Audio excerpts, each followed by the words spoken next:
Então, boa noite, pessoal. Estamos chegando perto das 18 horas, né? Como está escuro, a gente já pode dizer que é noite. Quando não tem o tempo do relógio, que basicamente é o que determina a nossa rotina, quando os antigos olhavam para a palma da mão e não conseguia mais ver com clareza, aí sabia que era noite. E quando eles olhavam e conseguia ver com mais nitidez, sabia que era dia, porque o ritmo que existia era o ritmo da natureza, né? E a gente, com a sociedade industrial que a gente vive, urbana, com muitas aspas moderna, alguns falam em pós-moderna, a gente esqueceu de seguir o ritmo natural da nossa vida, né?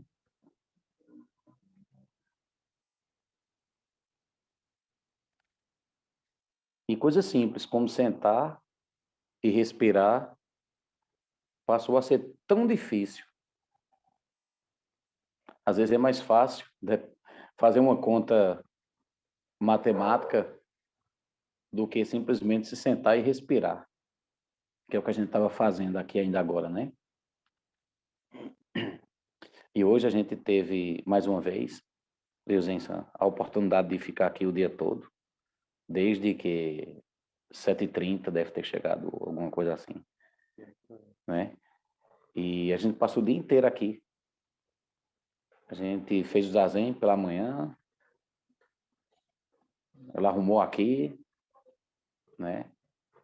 A gente fez o zazen pela manhã, fez a choca, né? A missa, as recitações.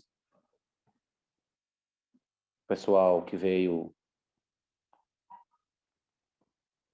ajeitou aqui as flores, algumas já estavam bem sofridazinhas, e a gente foi fazendo o que tinha de ser feito naturalmente, sem grande pressa. E eu precisei sair para ir ao supermercado comprar mantimentos, tipo batata inglesa, cenoura, ovo não poderia faltar, lógico, né? Que tem sido a carne dos brasileiros, daqueles que ainda estão com muita sorte.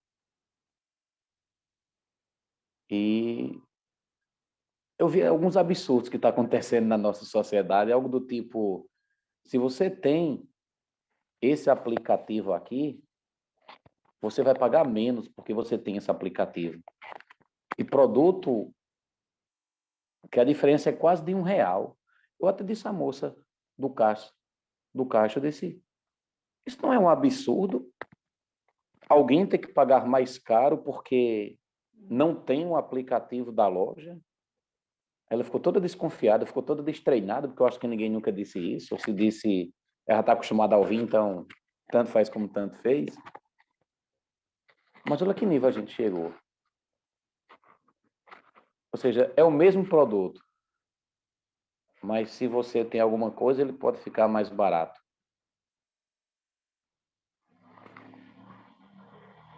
E as pessoas que não têm condições de ter um celular bom para ter o aplicativo e usar todas as vezes que for comprar, a gente vai jogar eles ainda mais na miséria, ainda mais na dificuldade, né? Tem muita gente que está louca, sem noção do que estão fazendo com a sociedade brasileira, né? Mas isso é só uma chateação de quem vai fazer compras aos sábados. E não foi nem tão compra assim. Foram poucas coisas, mas deu bem carinho, sabe?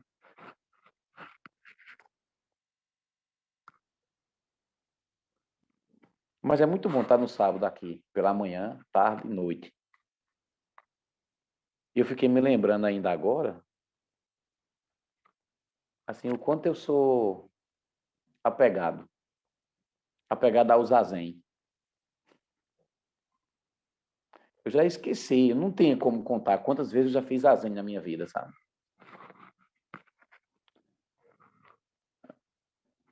São poucos anos de prática comparado a alguns que têm o dobro da minha idade só de prática.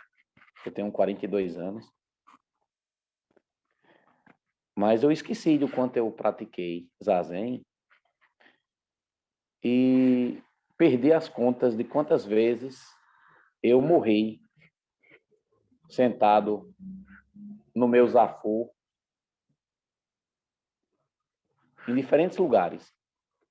Seja aqui, onde a gente mora hoje, aqui na residência de baixo, onde a gente morou um tempo, ou no kitnetzinho onde a gente morava, né? Ou num apartamento que já tinha um quarto, ou no Centro Zen de Campina Grande, ou de ônibus, ou de carro, porque todo lugar é lugar de fazer zazen. O zazen é um momento assim que a gente morre e ao mesmo tempo a gente renasce nele, sabe? É uma coisa muito interessante.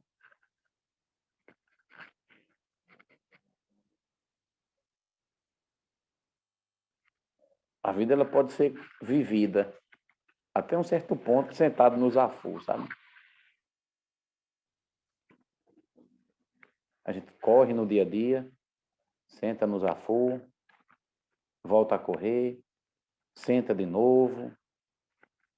E a gente não confia muito na impermanência, não, né? A gente não pode se expor muito à impermanência, porque ela já existe.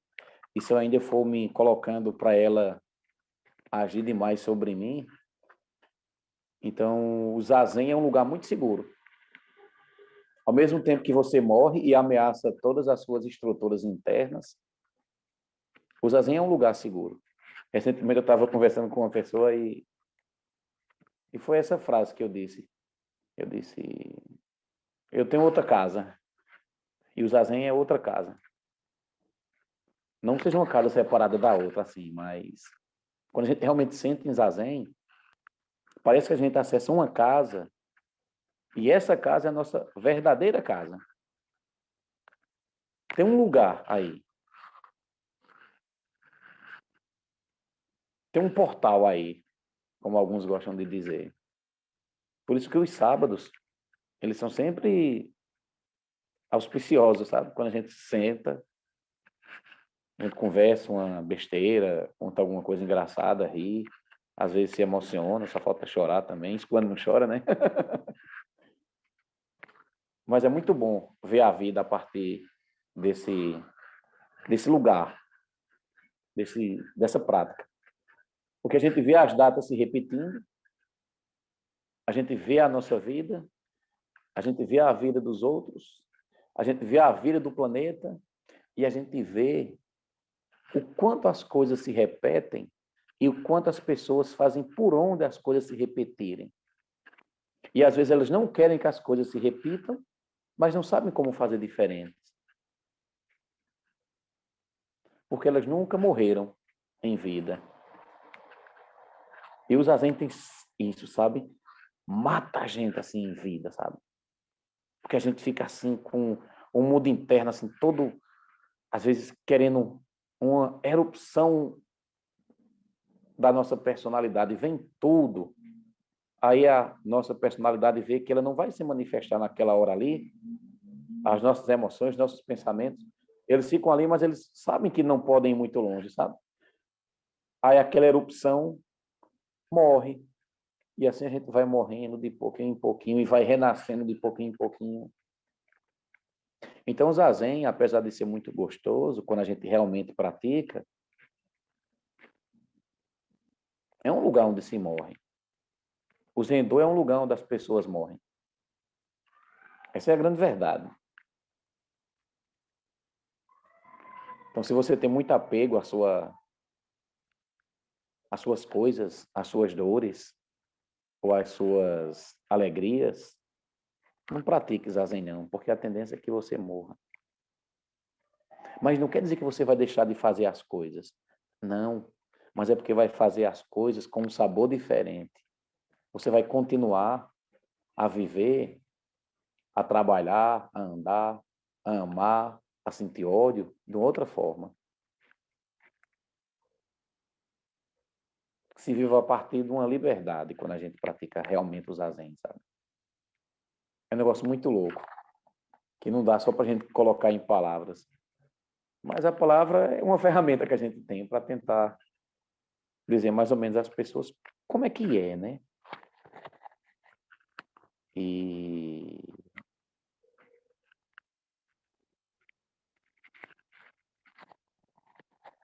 é isso. Todas as nossas crises emocionais, mentais, todas as nossas angústias e felicidades, elas se manifestam durante o zazen. A nossa vida inteira fica ali manifestada, porém ela não pode se materializar porque você está em outra forma, em outra posição, em outra postura física, mental, mas fica ali, entendeu? Aí você começa a notar que tem coisas dentro de você que fazem com que você pense e sinta as coisas dessa daquela forma. E quando aquele componente não está mais presente, você não vê, você não pensa e não sente mais das mesmas coisas, do mesmo jeito. Então, uma parte sua morreu. E quando se morre, é mais fácil renascer. A verdadeira morte é a morte em vida. Ninguém precisa morrer, esquecer nome, identidade para nascer de novo, não. Quem acredita nisso são os tolos. A gente tem que morrer em vida mesmo. Lógico que as nossas partezinhas não vão querer morrer assim facilmente, né? A gente estava conversando sobre isso mais cedo. A gente vai morrendo, aí chega uma hora que tem uma pedra no meio do caminho e aquela pedra é difícil de tirar e não adianta querer passar assim pelo lado não, sabe? É preciso passar pela pedra. É preciso ver aquela tendência bem forte que se tem, não brigar com ela, mas reconhecer e ir praticando para fazer com que aquilo morra. Porque a grande verdade na perspectiva budista é que não é que nós temos a natureza dos Budas, é que nós somos a própria natureza do Buda. Só que a gente manifesta essa natureza búdica de forma diferente, através da nossa personalidade, através da nossa educação. A gente recebe a educação, isso mistura com as nossas tendências, aí surge o que somos. Se a gente não tivesse as influências que a gente tem hoje, talvez, muito possivelmente, a gente não estaríamos aqui ou não seríamos assim. Porque nós temos todas as sementes, boas e ruins. Por isso que é sempre importante a gente trilhar o caminho do bem, o caminho da interdependência positiva.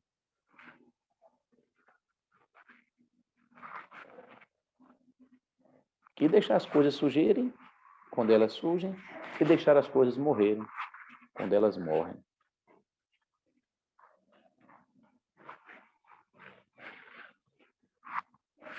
Então vamos encerrar. Que os méritos de nossa prática se estendam a todos os seres, que possamos nos tornar o caminho iluminado.